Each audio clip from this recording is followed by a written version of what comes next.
புதுக்கோட்டையில் காவல் நிலையம் அருகில் உள்ள டீ கடையில் திருடிவிட்டு மளிகை கடையின் பூட்டை உடைத்து உள்ளே புகுந்த திருடர்கள் 2 பேரை போலீசார் கையும் களவுமாக கைது செய்தனர்.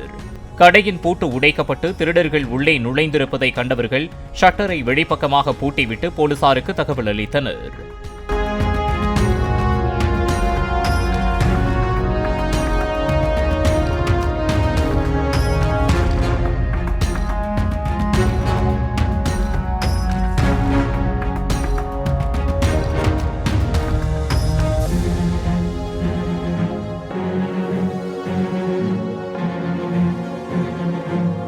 பிளே ஸ்டோர் மற்றும் ஆப் ஸ்டோரில் இருந்து பாலிமர் செயலியை QR கோடு மூலம் பதிவிறக்கம் செய்யுங்கள். செய்திகளை உடனுக்குடன் பெறுங்கள்.